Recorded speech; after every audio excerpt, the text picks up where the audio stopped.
Great. So I'd like to call this meeting to order. I'd like to welcome everybody. Happy New Year 2021. We are currently on our Monday, January 4th meeting, our first meeting of the year. And although we have particularly been attending these meetings through virtually, I'm hoping that we'll be able to gather again at City Hall. Through the years that I've had the opportunity to be on this board, I can tell you how much I miss it. I think it's been great for all of us to be in attendance physically at those meetings. So let's just hope that we'll see that again. I don't know when, but I really hope that we will be together and see everybody personally, at least hopefully sometime this year. So with that, I'd like to start with the roll call. Let's go with Brian Amir. Here. I hear that Joy's out. So Steve Munsterman. Yes, here. Brian Carrillo. Here. Let's see, Donovan Cutsforth. Here. Rodney Leister. Here. And Manny Sanchez. Here. Okay, great. So it looks like we're all here. Looks like we have enough attending here for if we for a quorum. So along with that, I do want to ask if there's any adjustments to the current meeting from what we have currently on our list. Nope. Okay. We'll move on to the approval of the minutes. And these minutes are actually for the November park meeting. So we still have the December's to review, I'm assuming, in our next meeting. So if everybody's had a chance to look at those meeting minutes, and before we move to approve, is there any comments, any questions, any comments on that particular meeting agenda, meeting notes? I want to make sure we have the right minutes here real quick. Sorry, John. It is for December, right? I see December, right? Did I print them out wrong? I want to apologize. I thought I had. Let me go back and see. Yeah, Well, I sent them this time, so I could have sent the wrong ones. I just want to make sure we have December. Yeah, I think you have December. Okay. Did you say December? Yeah. Because I'm looking at 11/2/2020. Yeah, they're all. She sent out 12/7/2020. I apologize. I don't know why I have that one on my list here. So I guess I'm the one that didn't get a chance to review them. I apologize for that. Again, this is what I printed out, so I don't know why I printed that one out. I must have been scrolling through my emails and accidentally printed out the wrong one, so I apologize for that. So along with that, I guess if everybody else had a chance to look at those meeting notes, let's go ahead and move the motion. Would anyone like to move to approve the December meeting notes? Yeah, I didn't see anything wrong with them, so I can move to approve the December notes. All right, and would someone like to second that motion? I'll second that. Move it along. Okay, so all in favor to approve the December meeting notes? Aye. Aye. Anyone not in favor? All right, so it looks like we all have approved the notes. So a motion has been approved for the December meeting notes of the Parks and Recreation.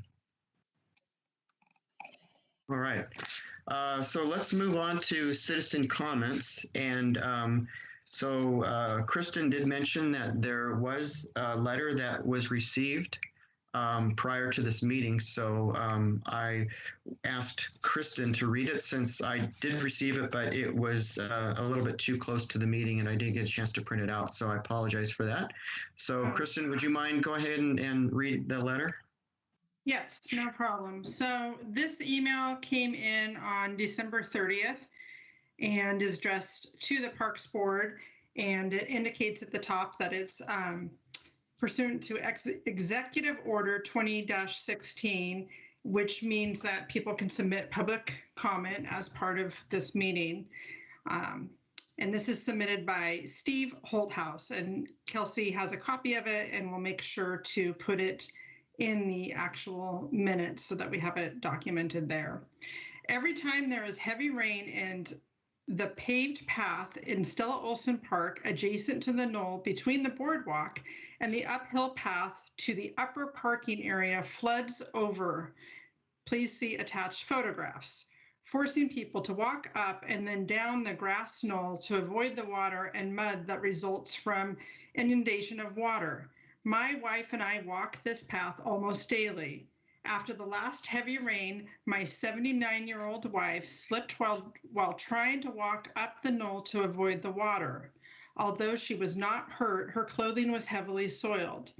There is a potential for someone to get hurt. This could be a liability for the city.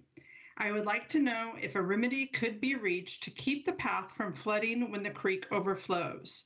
A few years ago, Joe Gall had a small drainage ditch dug from the path of the creek to the drain path when the water subsided. That helped, but it did not prevent rising creek water overflowing onto the path.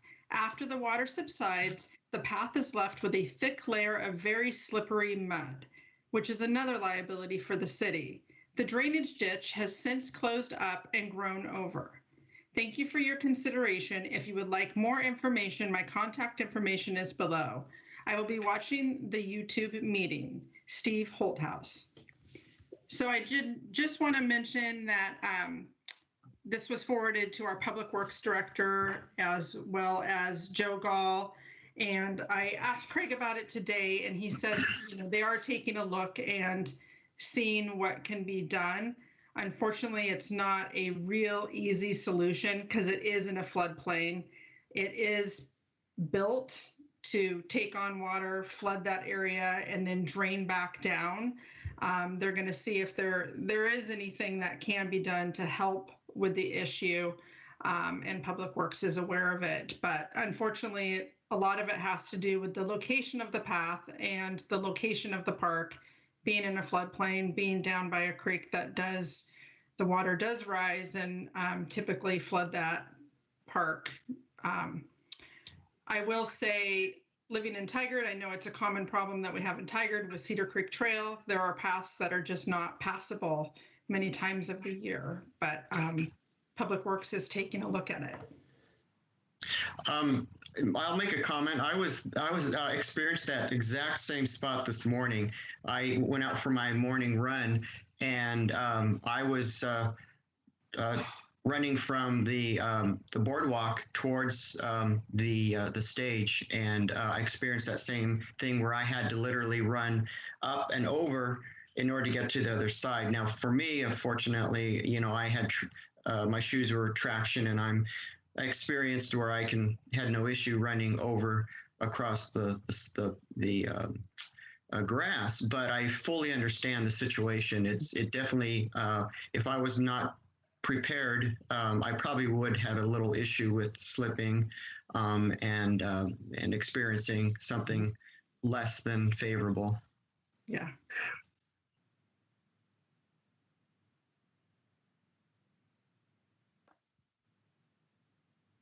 Can we see that picture that was attached? Yeah, let me see. I can forward it to everyone.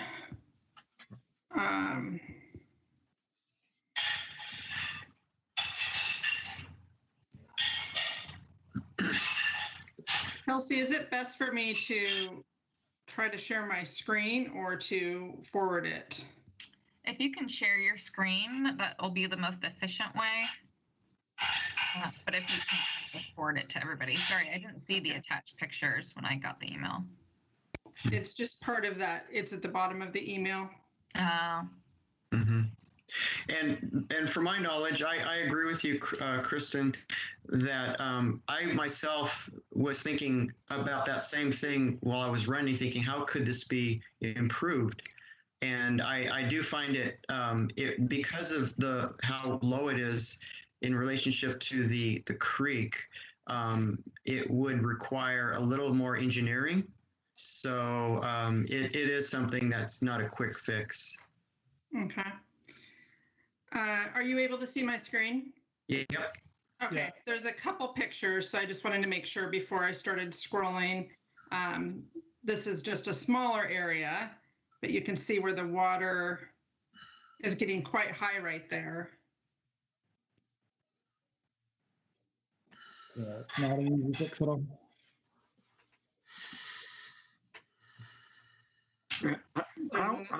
How easy would it or difficult would it be to install another drainage ditch there with a covered grate that could move the water off of that spot when that happens?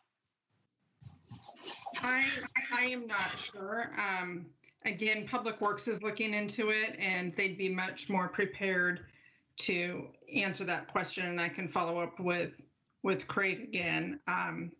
Yeah, could we just maybe just have this as a topic for the next meeting? Yeah, we'd be happy to follow up, and we can definitely make sure that we're following up with the citizen as well and getting a response. Yeah, because that is I've experienced, like John was saying, experienced that too while running or walking or whatever, and it is kind of annoying there. And it does seem that if there was a grate with a ditch, ditch there with a grate over it that put the water back into the river, that might help out. Mm-hmm. Yes, I'll talk to him and have a better result of what all it would take and what can be done at the next meeting. Yeah, I wouldn't be surprised if there's a complicated thing going on with water coming down the hill also when it rains, as well as up from the creek. So I wouldn't be surprised if this is a more complicated thing than we realize. My family uses that park almost daily. Also, we live like right up the road. And I know my kids like to splash through that stuff when it's there, but Right. yeah, different ages experience that water differently, right? Mm-hmm. Yeah. I think it was definitely a good topic to bring up. So I think it was Steve, the citizen who brought it up. Yes. Thank you.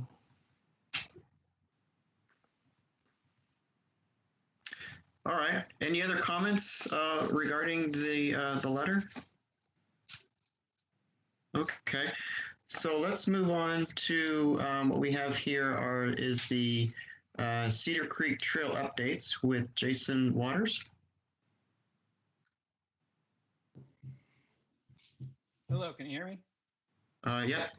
All right, great. I don't have a real extensive update. I was just coming to check in and let you know where things are at regarding our big DSL Corps of Engineer fill removal permit for the project. And I don't know if I can share my screen. Share content.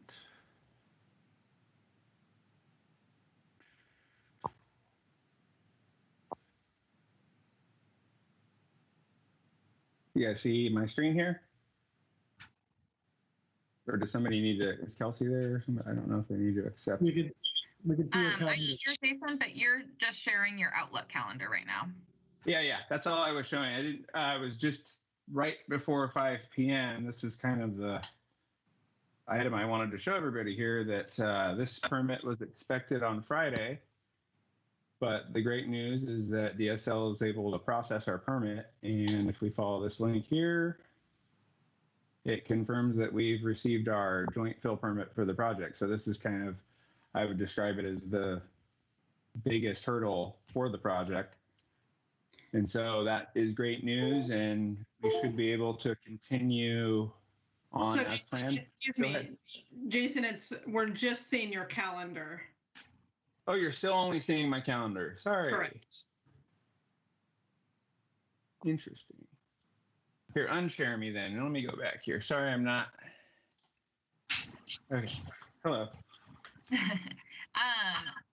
I can't unshare you. I think that you have to stop it on your own. Okay, share content.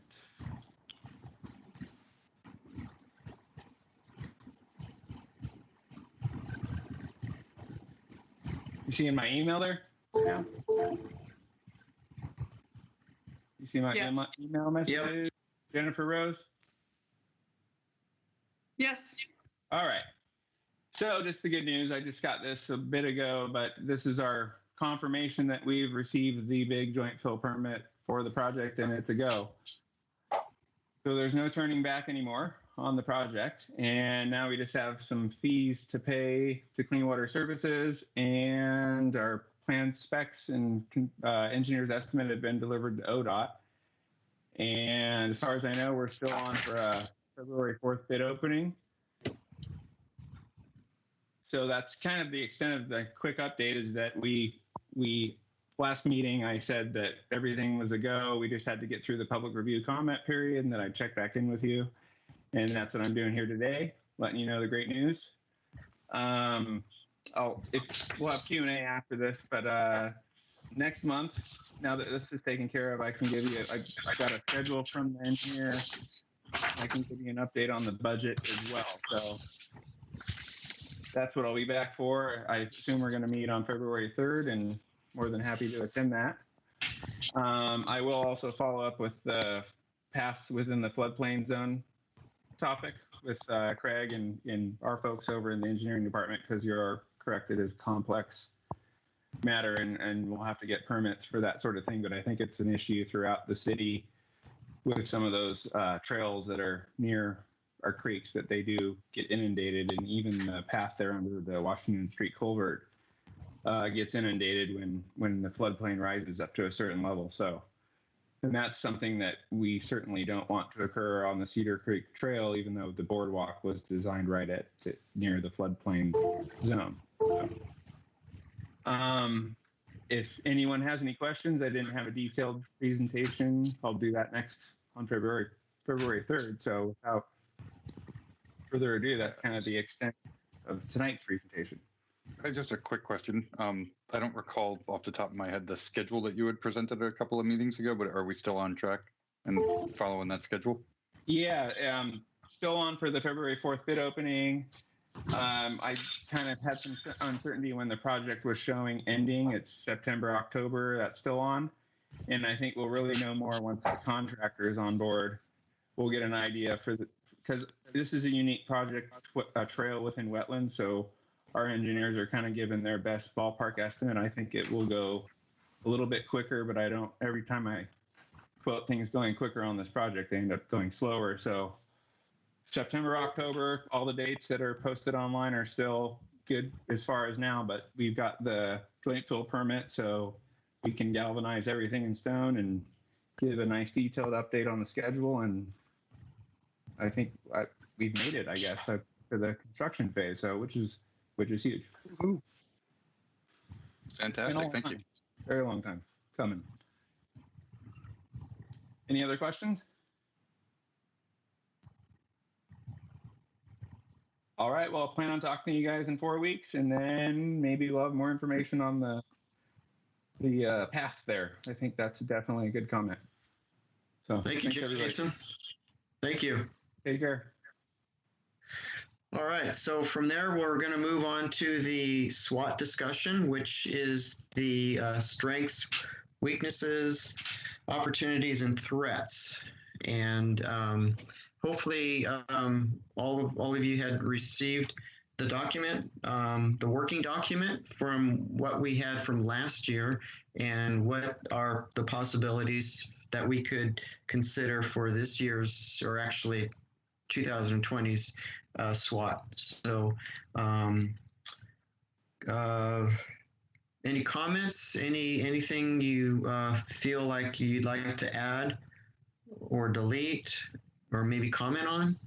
So I just wanted to mention really quick, if I could, for the new members, explain a little bit more about what the SWOT document is and how we utilize it.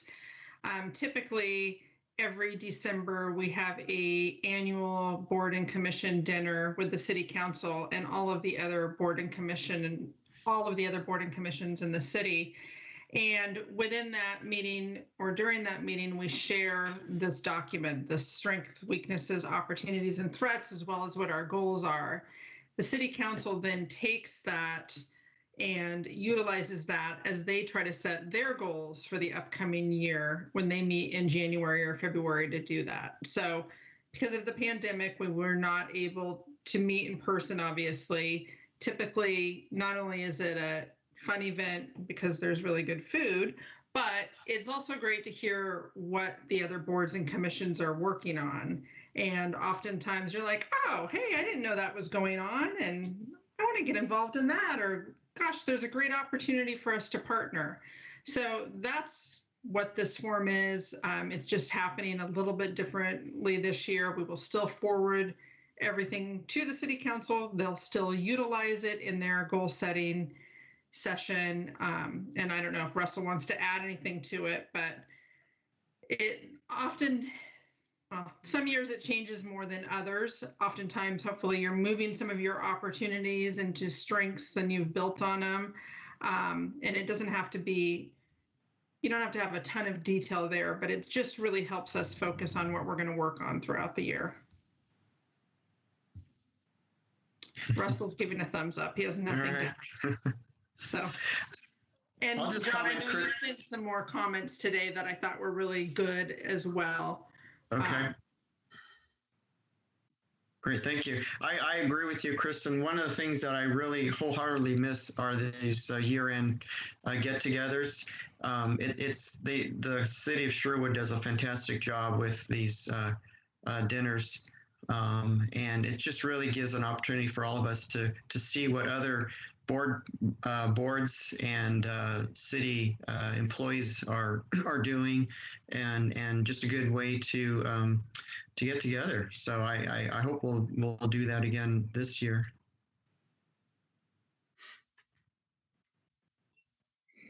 All right. Could you add, for one of the accomplishments, wouldn't the Cedar Creek Trail design and everything go in there as item B? Yes, that can definitely go in there. Yep.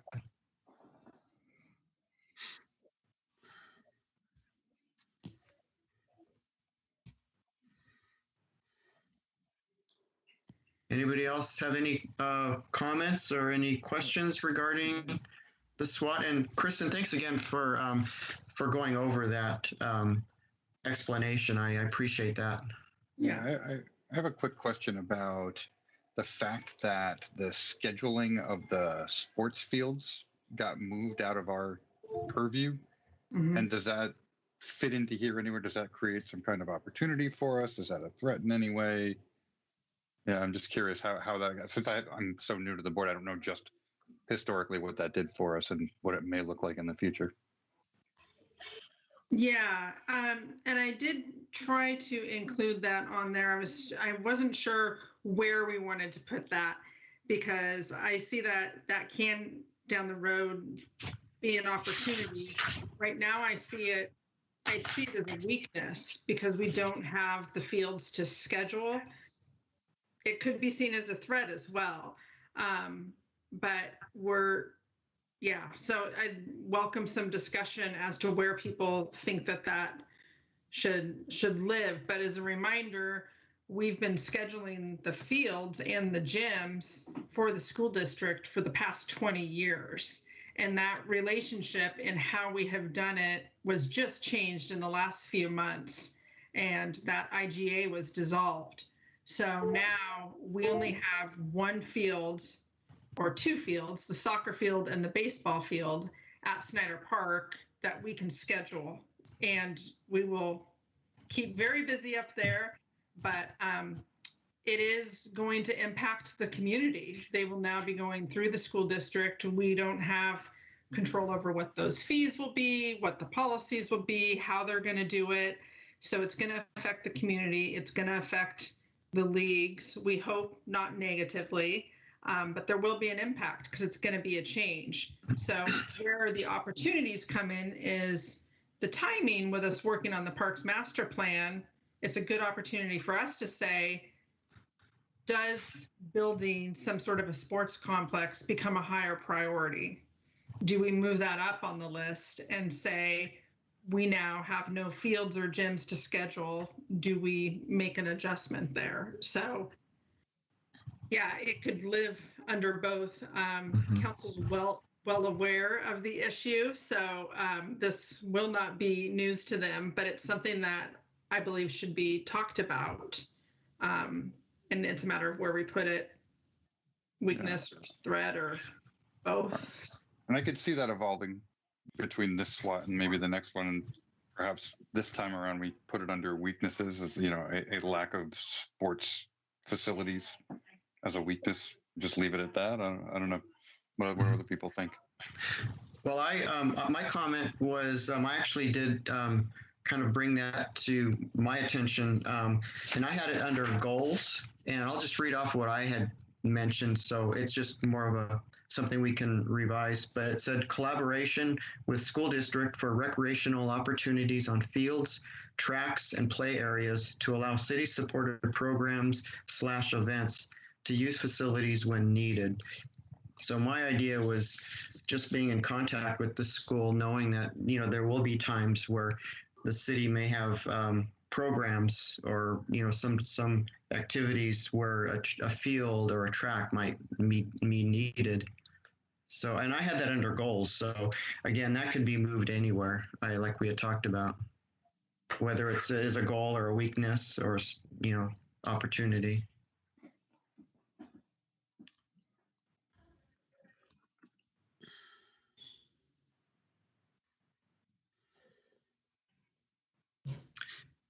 Any others?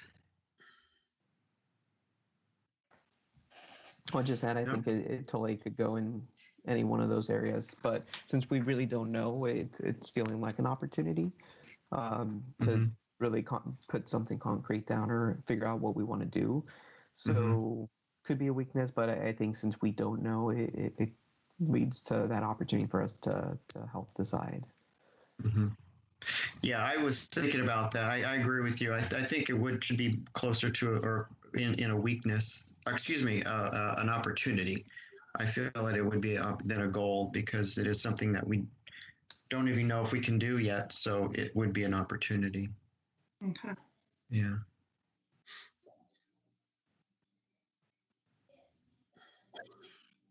And John, I'm I all know for. I'm sorry, go ahead. I was just going to say I'm all for framing it positively. So I like putting it as an opportunity. We can find a way to word that. Yeah. What were you saying, Kristen? I was just going to say, yeah, and I think, in my opinion, it's okay to list it as both a weakness and an opportunity because I think we need to address and acknowledge what has happened. But I do see it as an opportunity and something that we can hopefully build on and come out with something better in the end. And then, John, I just know that you also had, if there was any other of the comments that you changed on the list, I don't know if you want to go through those. You don't have to go necessarily through it verbatim, but if there was any other ideas that you came up with for any of those sections, if you wanted to run them by the group and see if what people thought. Okay, I'll do that. So I would say one of the basically in the strengths, and a lot of this is just rewording what we had talked about, was finalizing the Cedar Creek Trail design, the collaboration with MIG, City Council, and staff in the production of the final draft copy of the Sherwood Parks and Recreation Master Plan. And now, as far as the weaknesses, one in particular that I was thinking more is the loss of programs for the senior citizens. I think, unfortunately, with COVID right now, I feel like now, unfortunately, they're having to be more restrictive than many other people, but because they relied on the YMCA so much. A lot of them are not able to get out as much as others. So I don't know what we can do, what's going to happen this year, but I'm hoping we can find some way to get our senior citizens more opportunities in health and fitness. So that might be some things we might think about, whether it's indoors or outdoors, I don't know. Another one is lack of pedestrian access across 99. I think that's something we need. I know it's part of a park system, but it's also a city system as far as roads. But I consider it more multimodal connectivity. So pedestrian, cycling, skateboarding, you know, handicap accessibility. So things like that. I think that's a weakness. That's something we need to look into. As more and more development is happening on the north side of 99, I think we need to be able to get more access across 99 in a safe way.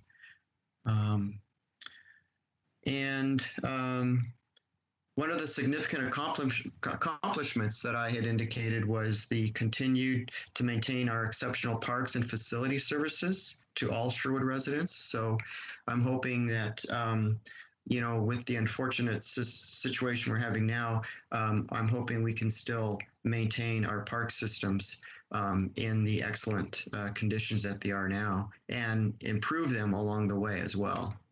So I hope that's something we can all aspire to for this year. Mm-hmm.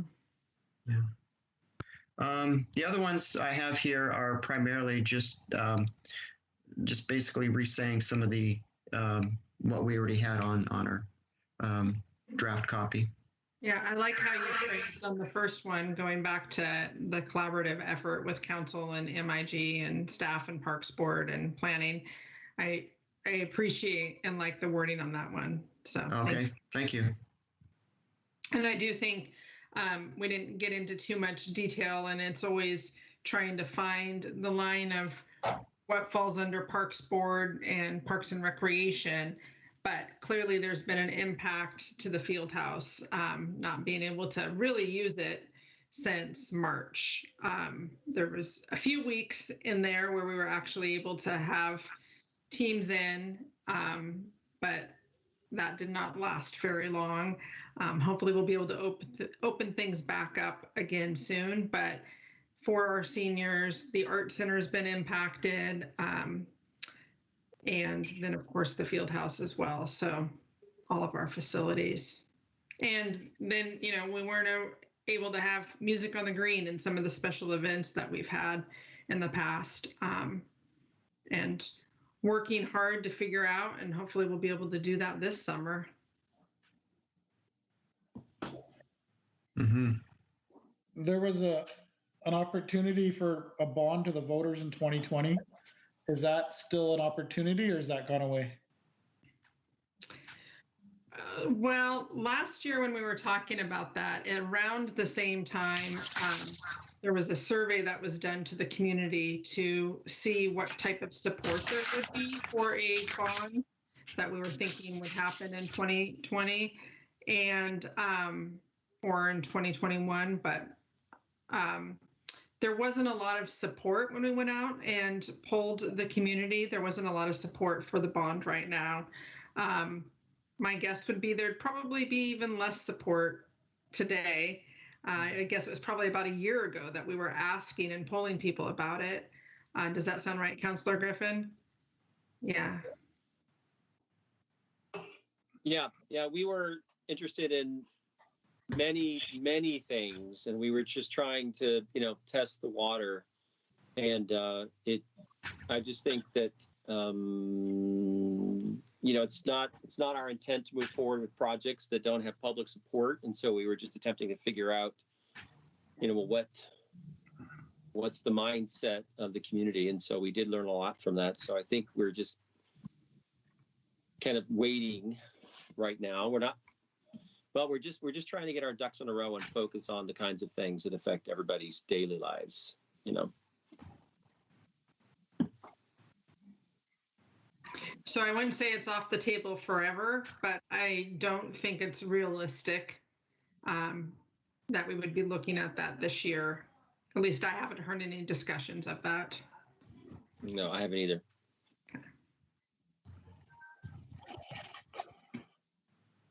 So, Kristen, how should we follow up on this SWAT So letter. what we can do is, this isn't something that needs to be voted on. This is just something that's shared with council.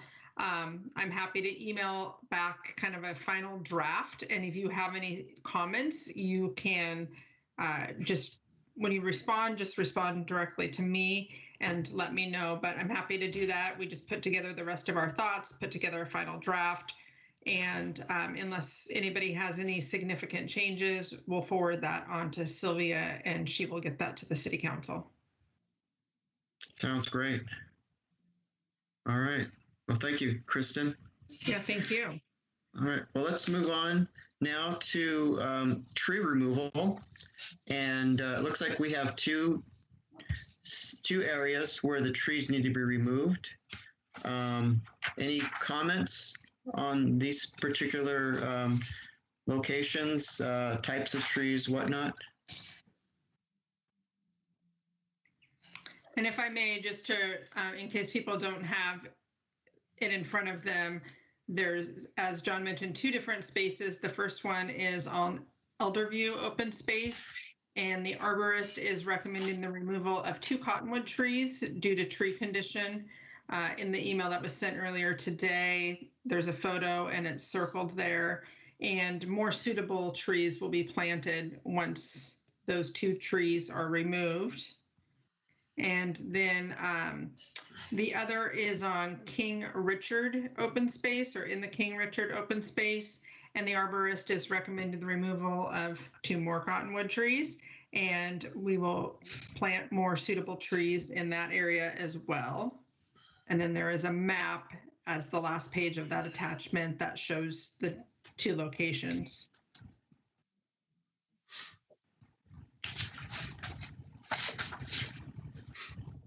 I guess my only comment was I noticed after reading the King Richard's open space, apparently there were 4 trees that were in review, but only 2 of them are going to be removed because those are more where they're leaning or detrimental to the adjoining property. So the last sentence here, it says, due to the other 2 trees leaning towards the wetlands and away from the residents, no mitigation to them is recommended at this time. So I'm assuming there were 2 other trees that could have been cut down, but they're going to leave them the way they are.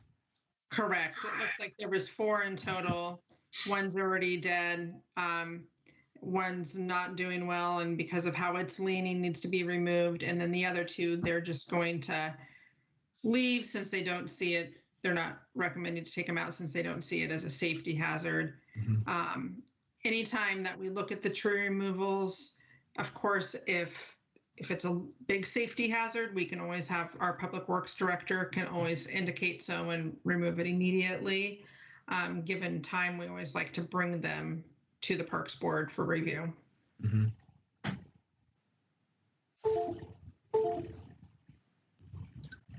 All right. So we'll need to approve the removal of the 2 trees, the 2 projects for the tree removal. Should we go ahead and put a vote to this? So anybody would like to, let's see, move to approve the removal of both trees or both trees or 1 tree? I guess, how should I say both? King Richard's, how should we say that? Each location, so both 2 trees at each location, yeah.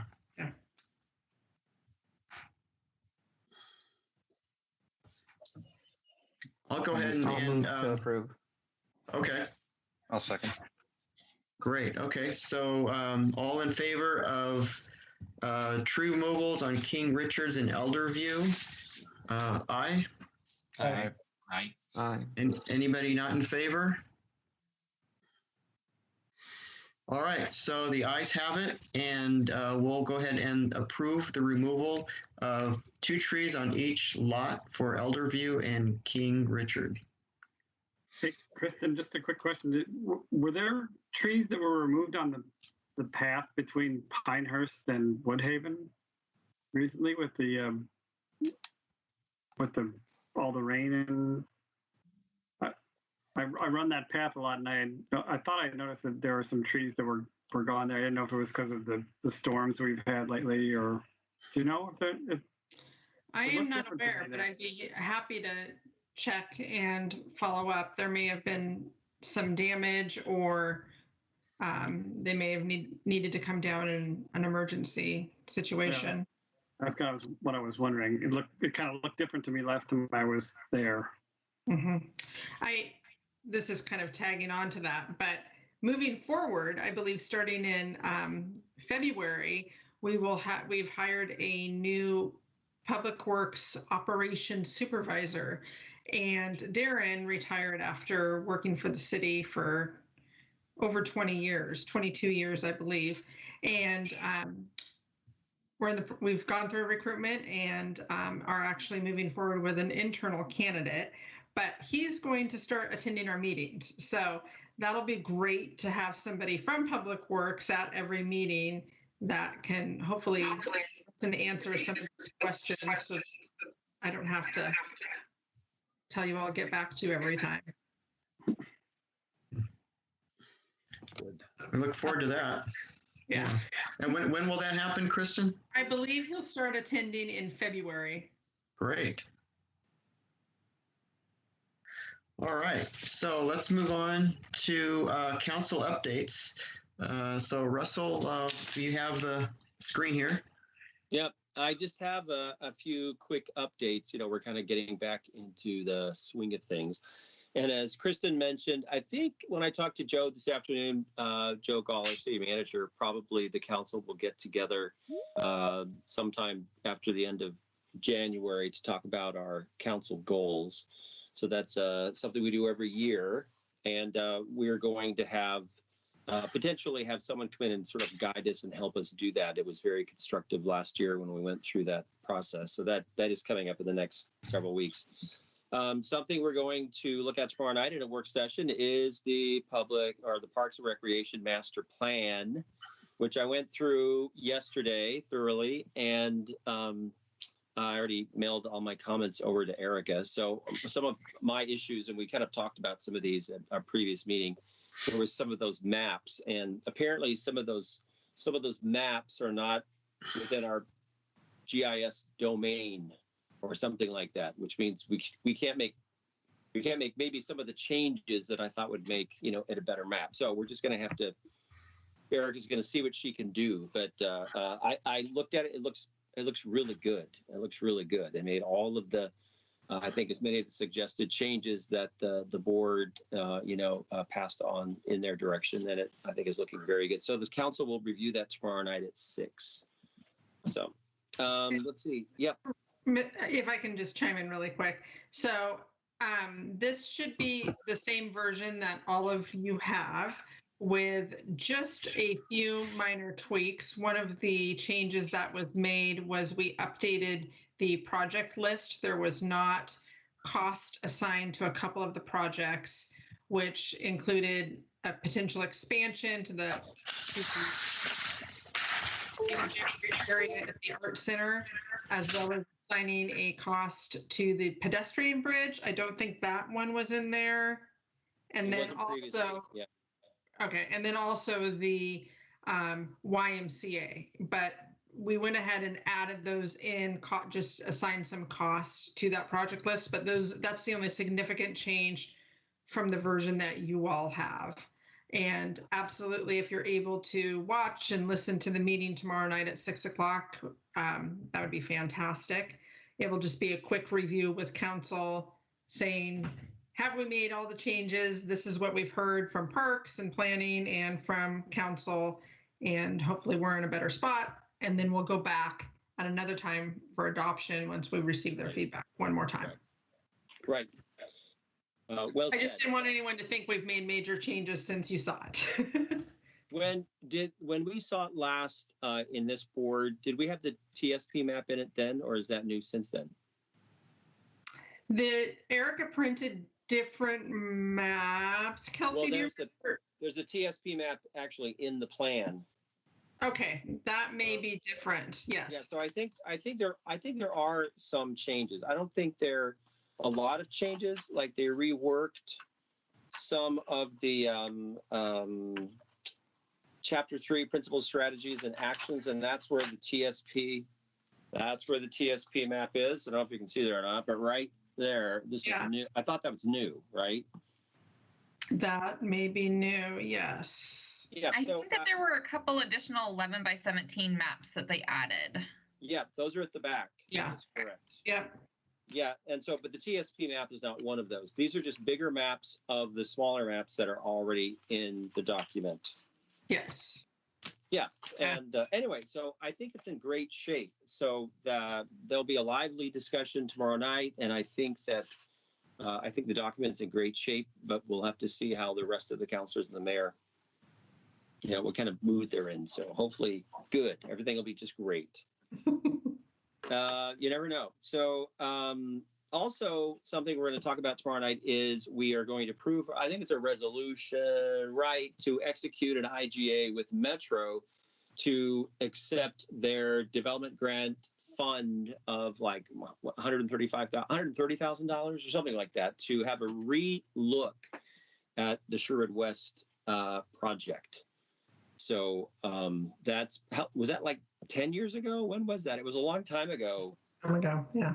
Yeah, when we did a preliminary concept plan, and again, I think maybe as Kristen mentioned, we didn't envision, a big high school going in that particular location. So that has kind of changed some things. And as a board, you've talked about, wouldn't it be great if we, thought about parks, if we thought about, like a counterpart to Snyder on that side. And, so these are some of the ideas kind of swirling around in the head of the council members. And so I am going to request, I'm going to send an email to Julia Hyduke and the mayor and ask if I can tag along on some of those meetings. So as an original participant in the first Sherwood West concept plan, when we met over at the Ridges schools, I bet we had like 80, 100 people there. Do you remember that, Kristen? There was like so many people, and we had all the tables where, John, you were there, right? You were there at that time.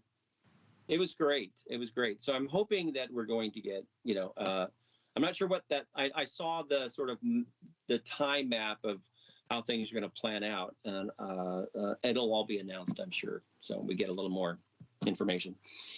Also, tomorrow night, virtually, Judge Jack is going to swear in our elected officials. So we have 3 counselors and a mayor to swear in. It's way more interesting in person. Judge Jack is a character.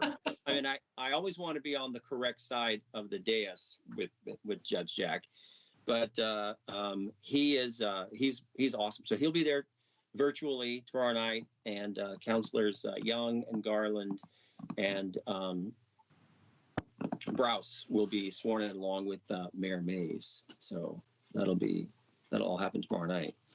So anyway, so that's kind of what we're working on. The city and the city manager and the team and Bruce Coleman are always trying to figure out what else can we do as a city to make the life easier for our local businesses, our small businesses.